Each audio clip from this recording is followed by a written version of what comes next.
It's just me, Emily. Welcome to my podcast where we explore how to discover your soul's purpose, embody your essence, and live a life in alignment with your truth. Today, I am introducing you to my alter ego, to my highest self, to the future self and version that I am stepping into in 2025. And her name is Priestess Penny Lane. If you're not on YouTube watching this, I just want to paint a little visual of what Priestess Penny Lane looks like and what her vibe and energy kind of is. So I have golden velvet pants on, some beautiful jewelry, a velvet floral duster that is purple and red, a jeweled headband, and some super fancy pink and purple glasses from Target, the most luxury store brand out there. And I am sharing Priestess Penny Lane with you because I have been using her as a tool of deep transformation. I am embodying her energy and her frequency in order to grow and to evolve into the next version of self. And she is going to help me manifest all of my dreams, my desires, and my intentions for the new year ahead. I wanted to give you a little bit of context around who she is, how I came up with her, and how I am using her to call in the change that I want so that you can do the same for yourself. Because it's 2025, friends. Happy freaking New Year. I'm sure you have a massive list of intentions and goals set for yourself. Maybe you've also called in a word or an energy that you want to embody. And all of these visions and goals are so beautiful, and we do them with such wonderful intentions. But all too often, I find at least, we don't actually see them through. So this episode is for any of you who are really serious about really manifesting the change that you desire for the new year. We're going to talk a little bit about why I think we struggle so much with New Year's intentions. What are they lacking? And then I'm going to give you some strategies for some other ways to cultivate the change that you're looking for in 2025, using a little bit of magic and mysticism and just having fun with it, dressing up as your future self like I am today. All right, so the glasses are coming off just for a bit. They might come on later. So I've come up with a little list of reasons why our New Year's intentions often fall short. So the first one is that they're often ego-driven. The second is that they often target just a symptom of the behavior change, but not really the root cause. The third is that sometimes we don't have any process in place for actually achieving these intentions, and we're just running off of willpower alone.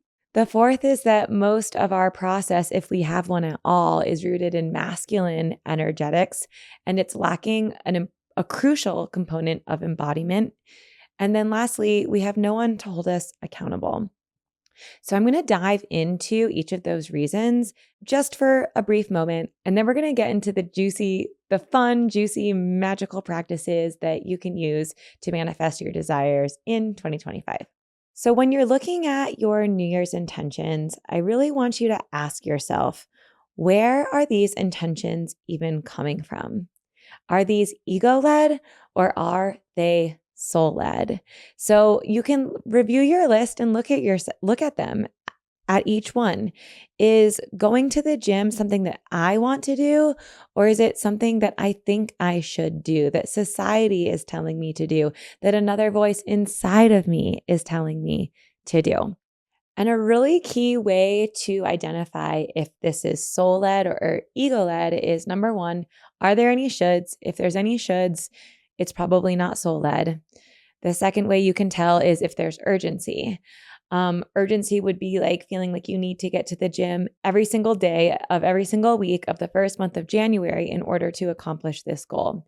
When it's intuitively led, when it's soul-led, there's not going to be urgency around it. It's going to be a subtle whisper kind of encouraging you to go and create that change for yourself. And then the last way that you can get clear on figuring out where is this intention even coming from is simply just ask yourself why. Why do I want to cultivate this change for myself? What does it mean for me and my family? Who would I become? What is this really all about, right? I know I've struggled a lot with self-worth. So our desires and the changes that we want can be really sneaky. I've told myself, I want to have a multi-six-figure year. I want to speak in front of audiences. But I have to ask myself, well, where is that goal actually coming from? Is it something that's within my heart and my soul, or is that just a void inside of me saying that I want this because that's what I need to feel worthy?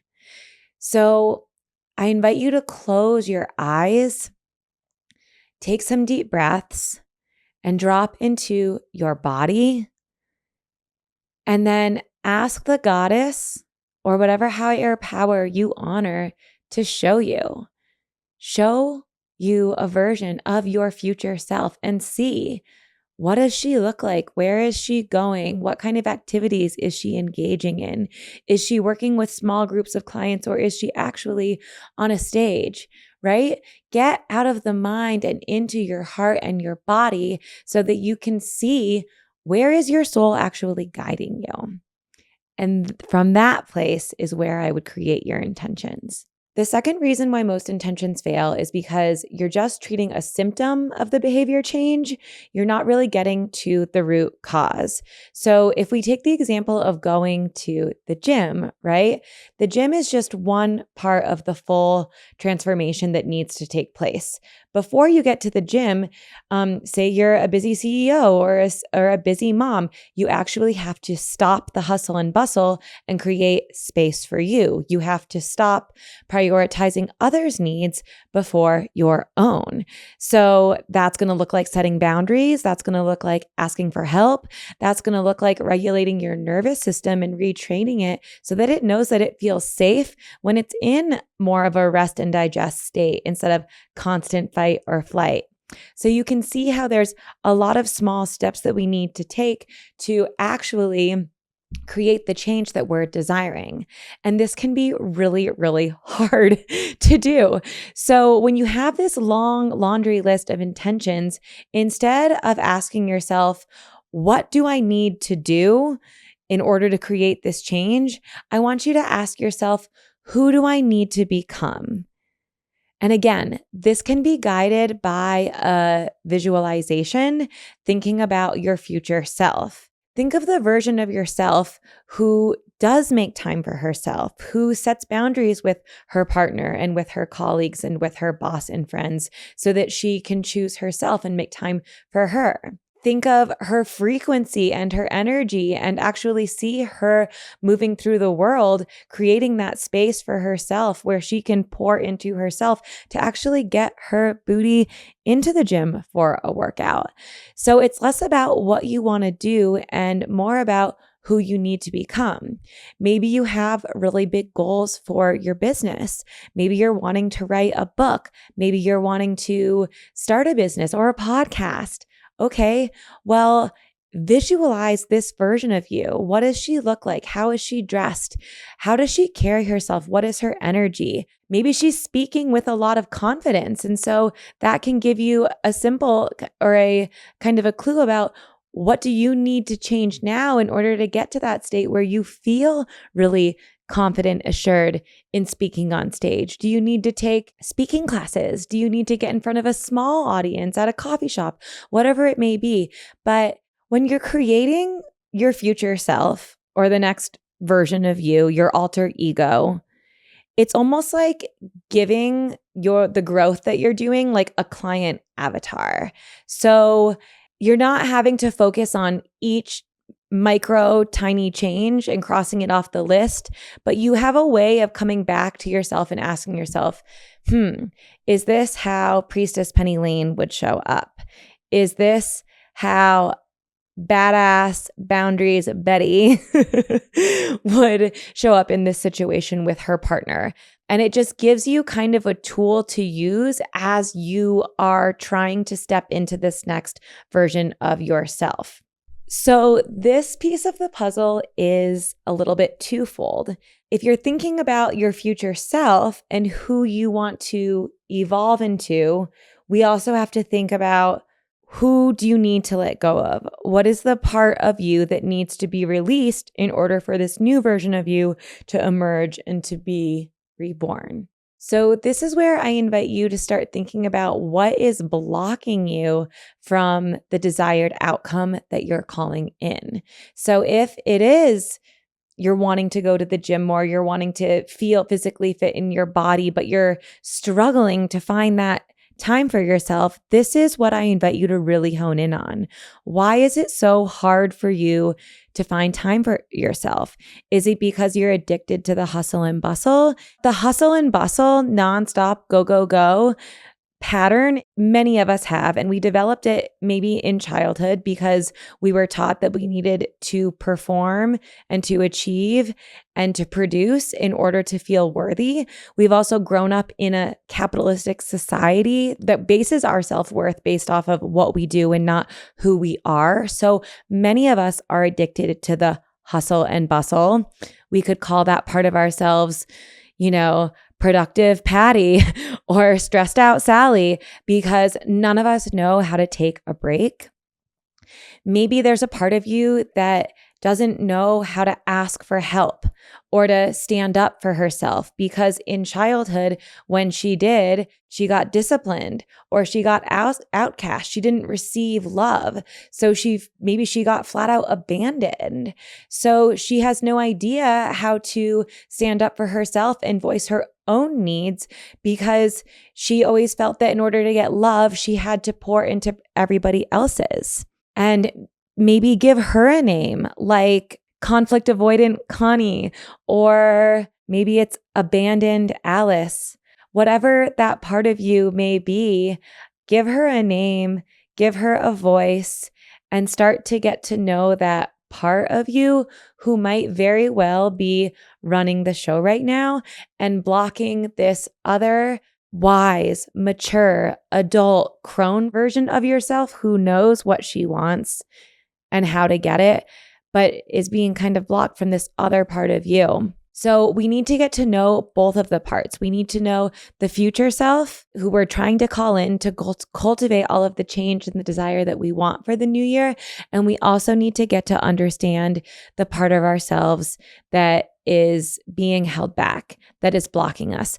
And I want to name that understanding these parts of ourselves is deep, painful, hard work. And I invite you to do it with the support of a therapist, someone who is trained in really going into the shadows and helping you untangle your past.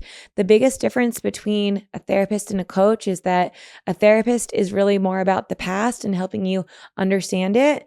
And a coach is going to help you integrate that information and help you move forward with it. Many of us have childhood wounding, whether it was around unworthiness, abandonment, feeling like we don't belong or that we're different. Maybe we were betrayed, unlovability.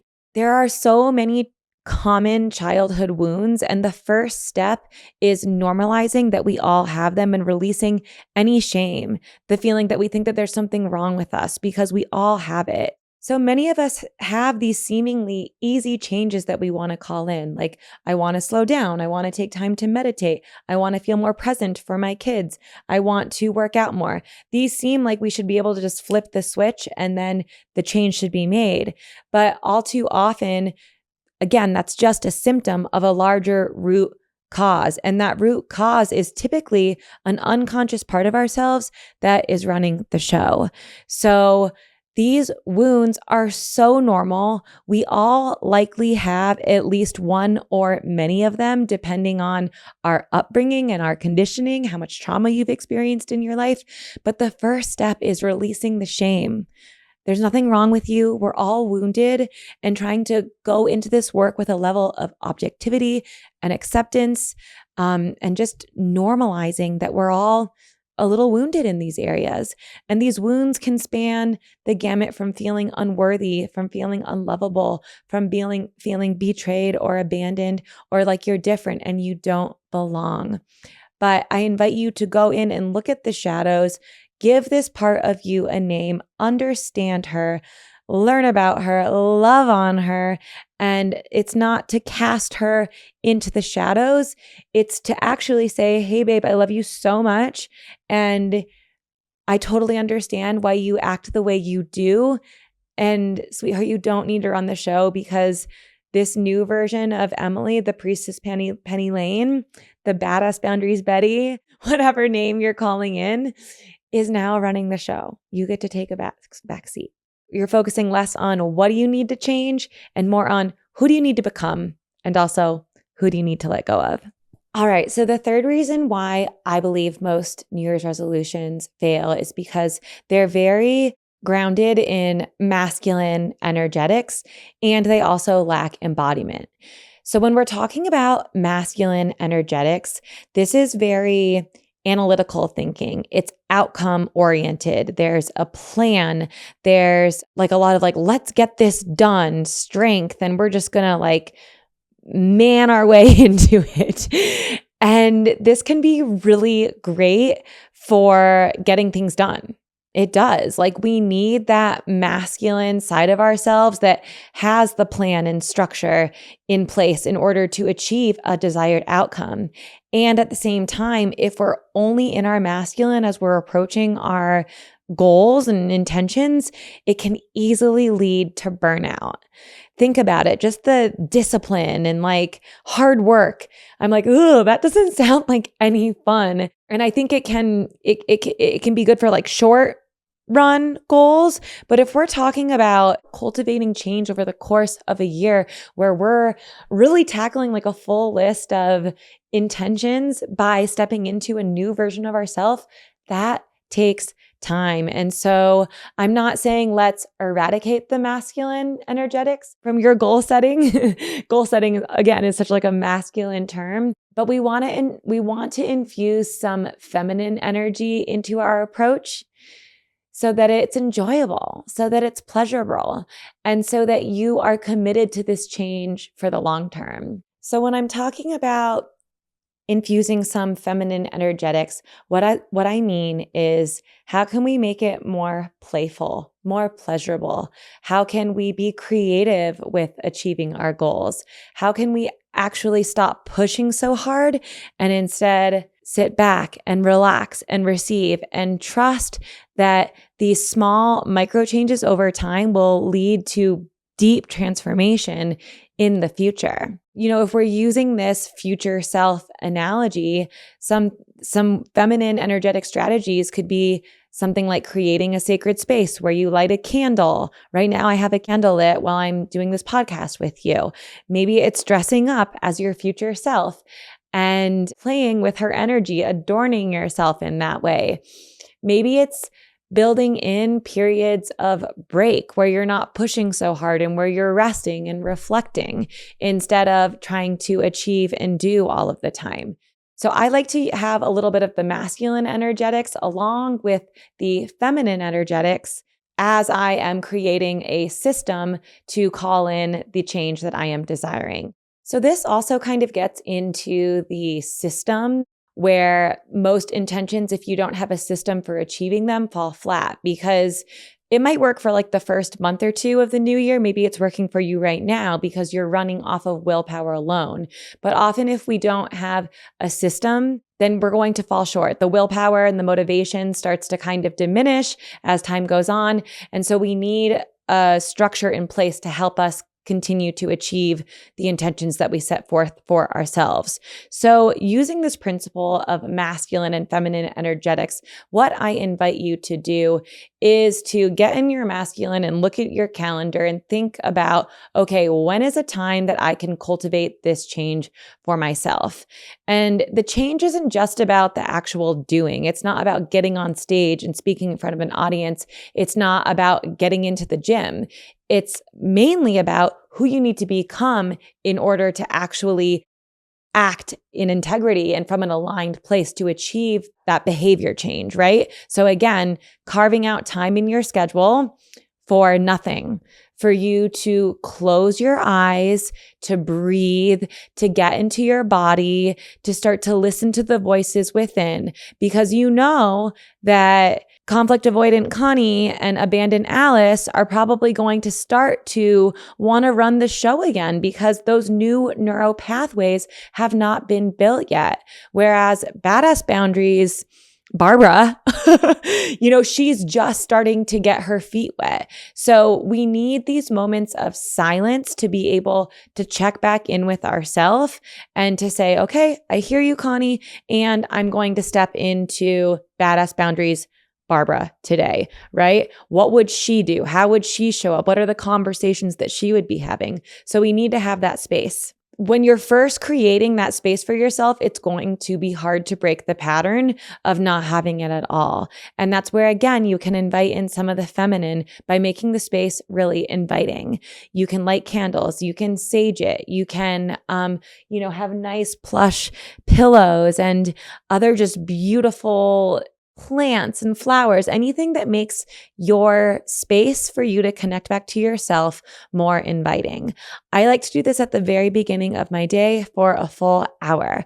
I also use movement. I also use music to help me get out of my mind and into my body.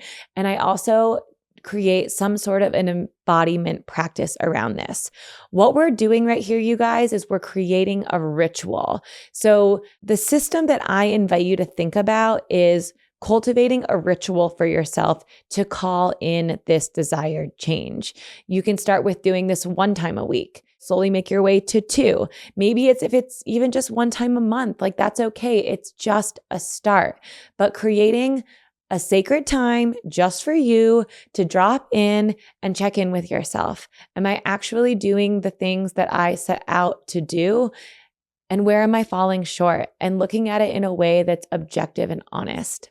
So it's really important to bring embodiment into this ritual, this system that you're creating for cultivating the change you desire in 2025, because embodiment practices actually help build new neuro pathways. So it's essentially helping you rewire your brain so that, maybe setting boundaries or going to the gym or resting feels comfortable in your body. Whereas before there might be resistance, if you invite in an embodiment practice and start to tune into those sensations, you can start to kind of find your edge and rewrite those patterns. So a couple examples could be as simple as breath work, just mindfully breathing and noticing where there's resistance and asking yourself, can I stay with this resistance just a little bit longer? Because I know I'm trying to set a boundary and I know it's scary. And I know that I feel this resistance in my body right now, but can I lean into it knowing that I actually am safe and I'm not going to be abandoned like I was in the past? Or if you're not used to resting and you're feeling anxiety in your chest and your brain won't turn off because you have a million things going on, bringing in embodiment, whether it's breathing, maybe it's even a little bit of tapping just to get you again out of your head. Maybe it's shaking, some other kind of somatic experiencing practice. That's going to help you lean into the discomfort of being still because your body is already so programmed to be on the move all the time. I also love dancing. I think dancing is a great way to get out of your head and into your body. Often what I find is that when I dance, I'm also deeply connected to my emotions. So for instance, when I just did this last release, I didn't tell you this part, I had to release the golden girl and I had to release perfectionist Polly in order to step into Priestess Penny Lane. And as I did this, I felt a lot of emotion come up around how unworthy I felt and how much I had hid behind perfectionism and performing my entire life. Through that embodiment practice, I actually was able to like feel a sense of love and compassion for those parts of myself. And that helped me like integrate them as a part of me as opposed to casting them into the shadows, but then also saying, okay, you guys can chill out now. Priestess Penny Lane is now in charge. So embodiment is key when you're thinking about creating some type of a ritual for yourself. The last piece that I'm going to speak to around creating a system for cultivating this change is using the natural cycles of the universe, the current cycle that you're in. So right now, light is returning slowly from winter. We're moving into spring. So how can you use that energy as you cultivate the new you, right? Maybe you're not in your full rebirth right now, but the light is slowly coming back. So right now, maybe the work that you're doing is really bringing the awareness to who you want to become and also equally who you need to let go of. And slowly every day, kind of making an incremental change to step into the new you versus allowing the old you to run the show. So we can do it with the seasons, with spring, with summer, when we're in celebration of all of the hard work, in fall, when we're starting to reflect again, and then in winter, when we then again go into night and dark and death, and maybe there's going to be a whole new version of you unfolding in 2026. We can also use the moon cycles. So these are just like natural calendars for us to use and natural energies that are already occurring that can amplify the change that we're trying to cultivate for ourselves because they're happening at a collective level. So for every new moons are about setting a new intention for the month ahead. And depending on what zodiac sign they're in, you can play with that energy, especially if that energy is in your chart. So for me, this past summer, Libra was a big proponent of the change that I was trying to call in. Libra and also Aries. Libra is all about relationships. Aries is all about individuation. So on the new moon, I would set an intention about like, can I honor who I am becoming in the relationships that I am in? So what these zodiac signs do is they help focus our attention on a specific part of our life. Because Priestess Penny Lane, she's a mom, she's a CEO, she's a member of the community. She's also a friend. So using the energy of the moon, like say if it would be Libra, I would know that I would be focusing on how does Priestess Penny Lane want to show up in her relationships this month? Whereas maybe another month, it would be more around like business, depending on what the zodiac sign is. So you can set new intentions around the new moon in terms of the change that you're trying to cultivate and the new you who you're trying to become. And then by the full moon, that's a time to celebrate all of the hard work that you've done, to reap the gains of the harvest, right? That's what the full moon is all about. And that celebration is so important because often when we're on the path of healing and personal development and growth, we have this like future vision, like desire. We're always wanting more and we're always wanting to get ahead to that next version of ourselves. And what can happen if we don't celebrate ourselves is we start to feel lack. We start to never feel happy about where we currently are. So the full moon is an opportunity to ground back in gratitude and appreciation and celebration, so that you can remind yourself of how far you've already come. And again, not getting defeated or like you're wanting to quit in the process. And then by the end of the moon cycle, you're then reflecting on everything you've learned that cycle and thinking again about, well, what do you want to release back in, leave in that last moon cycle? And what do you want to call in to the next new moon? What are the lessons that you've learned and how do you want to integrate them? So you don't need like a calendar. You have the natural calendar of the moon that can help give you some masculine structure to this devotional practice of becoming the next version of you. So I talked about a daily system, but I also want to talk a little bit about creating like a full blown 1-day, 2-day ritual for you to like really ground into this energy of who you are becoming in 2025. And this is something that I just walked myself through when I released the Golden Girl and I stepped into Priestess Penny Lane. And it's something I am going to be inviting 13 women out to Denver, Colorado to do with me over the spring equinox as a part of my new mini mind meant for more. So if this work is sounding resonant for you, definitely check out the show notes and look into that program because there's only 13 spots. But we're going to be doing a full death rebirth ceremony. And I'm going to tell you a little bit about it so that if you can't make it out to Denver, you can maybe set aside some time for you to do it on your own.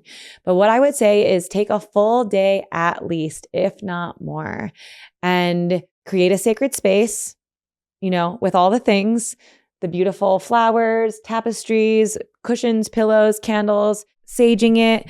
Maybe you have some crystals, some totems that mean something to you. And then I would invite you to honor the person, the part of you who you are releasing, the perfectionist Penny, the bad at boundaries Betty, conflict avoidant Connie, the abandoned Alice, whoever she is, you are going to write a letter to her.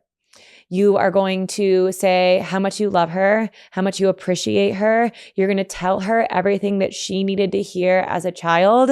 You're just going to love on her so hard and celebrate her. Then you're going to somehow find a way to bring in some embodiment and celebrate her, whether it's with a dance party, maybe it's going and getting a massage, maybe it's giving her a trophy for all of her hard work and almost like giving her like a TED Talk or like a Academy Award, right? For achieving everything that she did. But then also saying, hey babe, but I love you for who you are and it doesn't matter, right? Like everything that you've done. That's amazing. And I just love you for who you are. What does she need to hear? And celebrate her in a tangible, embodied way. Then you're going to release her. And again, you can do this in a lot of different ways. Maybe it's ripping up the pieces of paper and, using water to wash it away or going out in nature and spreading it out into the wind. For me, I like to use fire. So I have a cauldron or some sort of a dish that can hold a flame or that can manage something being burned in it.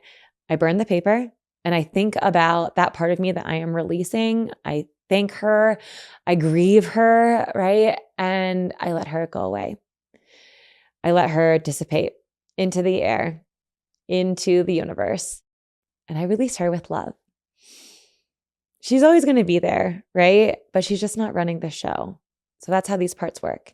And then the second piece of this ritual is to then write about who you're becoming.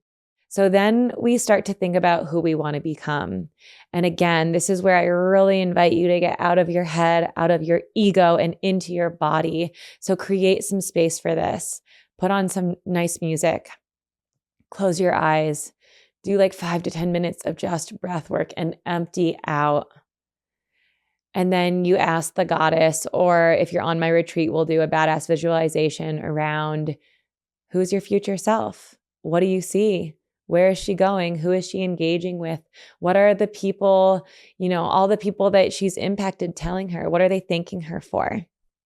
And these are clues about who you are meant to become in the new year. Then once you have an idea of who she is, you're going to write about her. You're going to write about how she engages with her kids, with her friends, with her colleagues. What activities is she doing? What hobbies does she have? Where does she travel? Does she go on big trips to Bali or does she like staycations at home? Is she on stage? Is she at home in her garden, right? Like, because there's no right or wrong. Like Priestess Penny Lane might not vibe with you guys, but for me, she is my future self.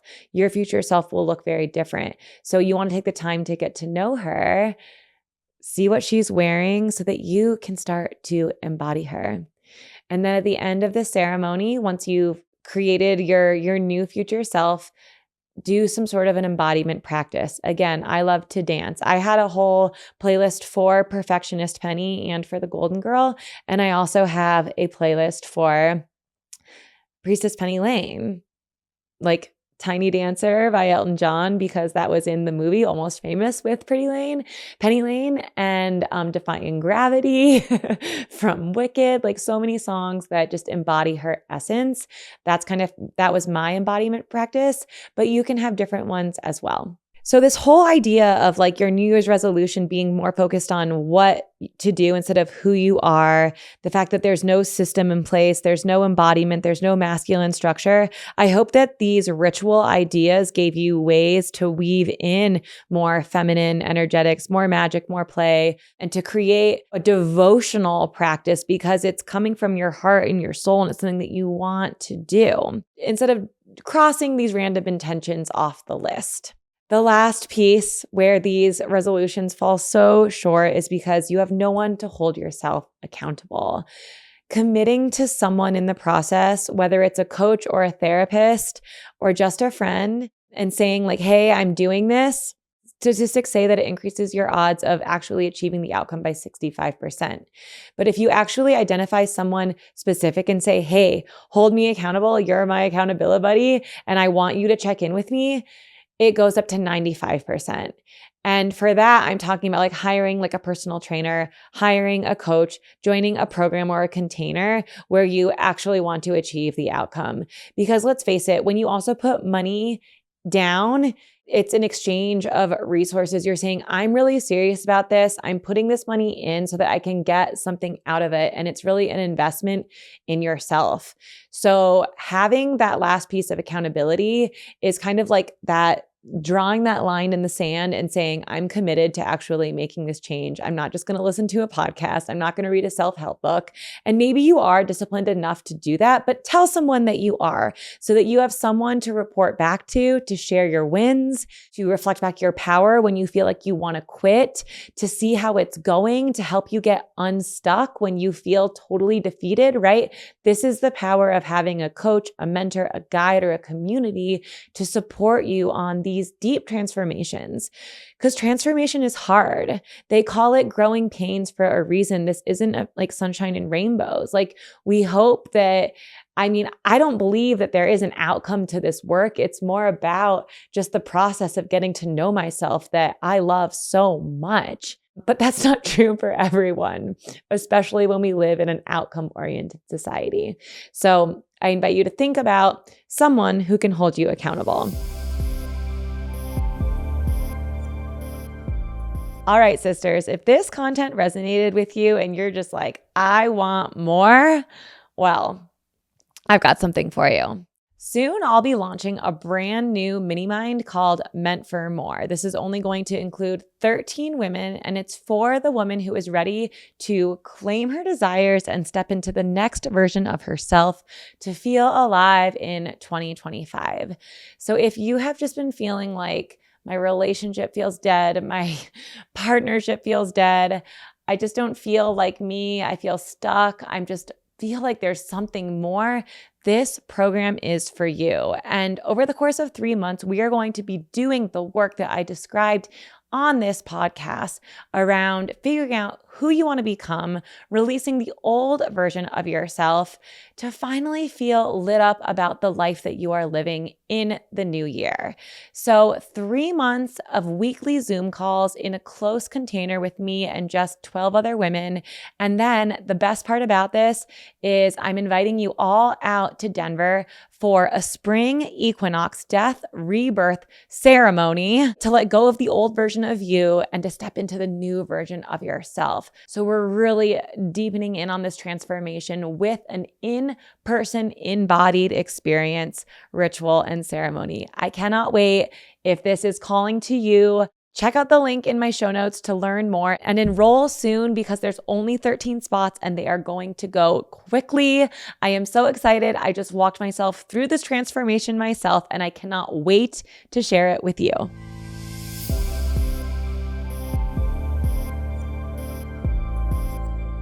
All right, friends. So I asked my Instagram audience if they wanted me to answer any questions about their New Year's goals or resolutions on this episode. And I had a couple questions come in. So I want to honor what I said and answer those questions. So from Andrea Lewis, who's actually my friend from San Diego, she asked about how could she publish a book in 2025.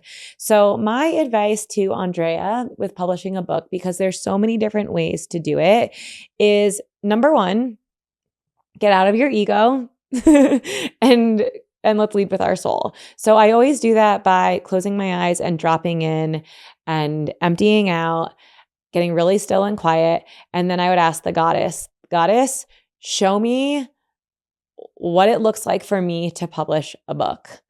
And on that visualization, I would ask her to show me I would maybe start with the end goal, saying like, all right, show me all the people that I am going to impact and what are they telling me? So that's going to give me an idea of like, how big is my audience? Is it thousands of people that are coming up to you at like on stage after a speaking event? Or is it people in your home, like friends and family who are celebrating your book with you at more of a smaller affair?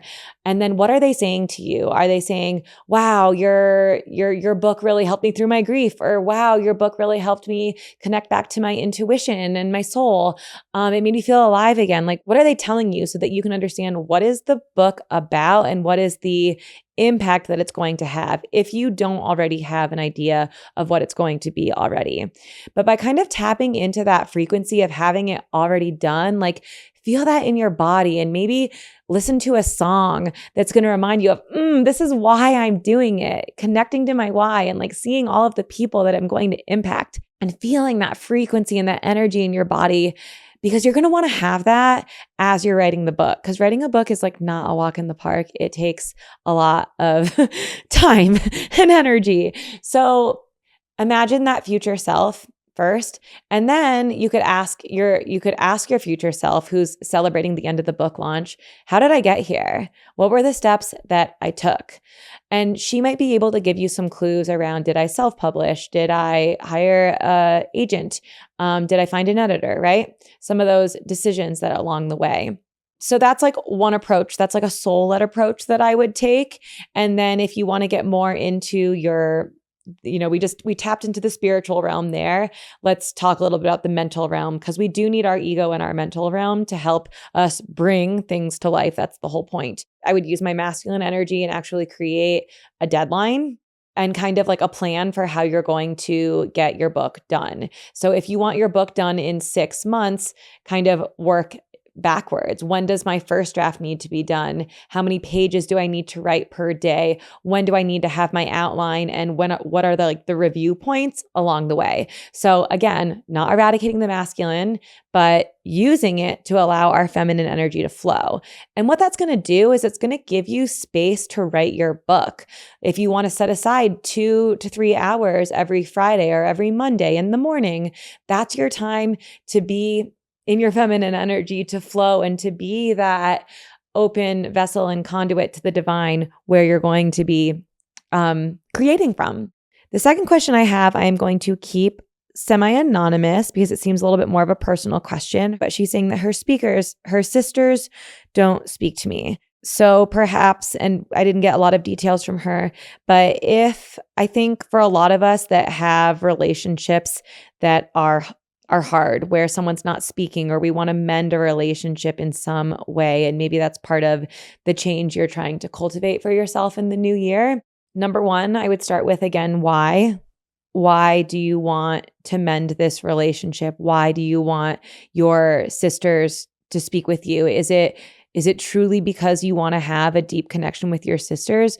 Or is it because you are uncomfortable with handling someone else's silence, someone else's disappointment?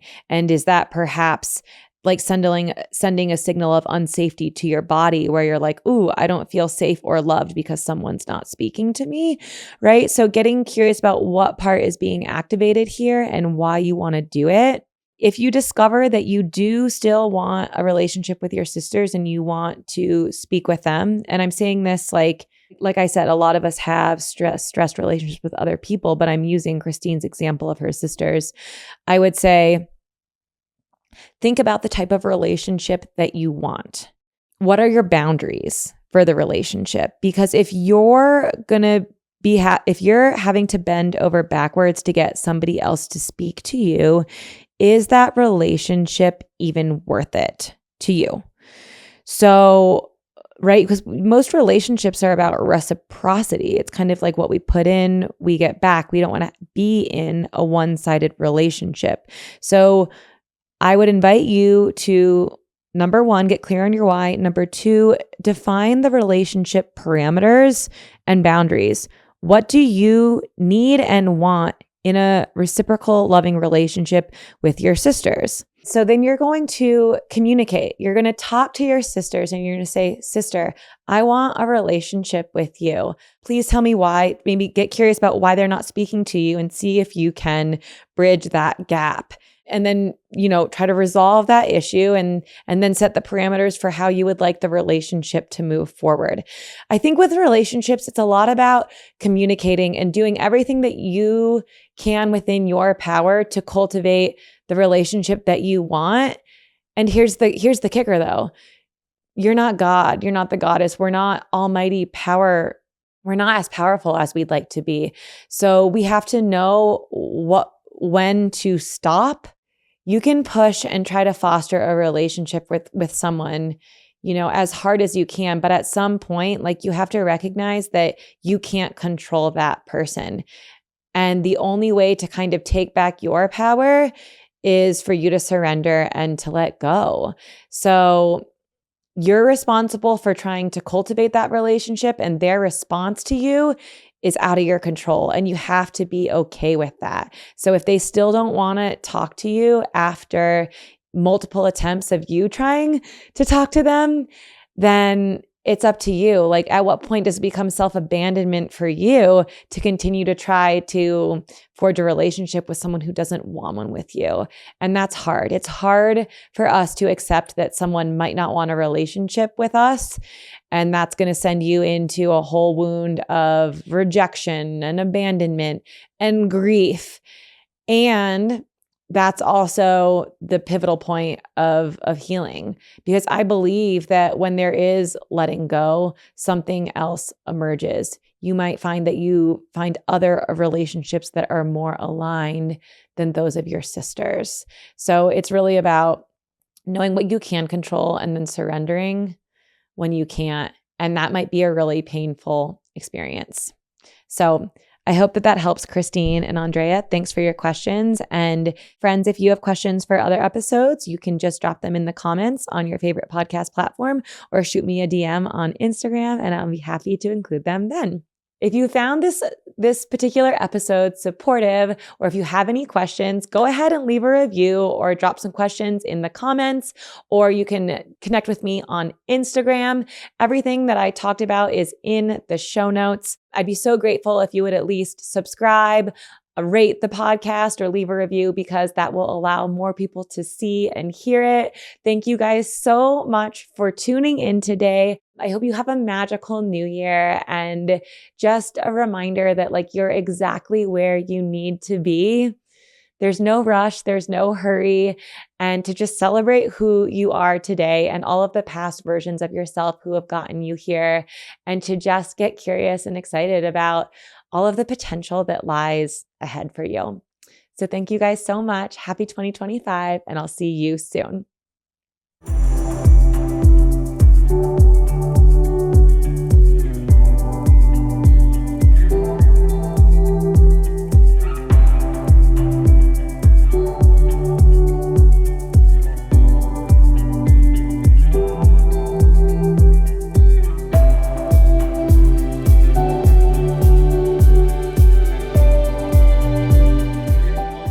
Thank you so much for listening in to It's Just Me, Emily. I hope that you enjoyed the show.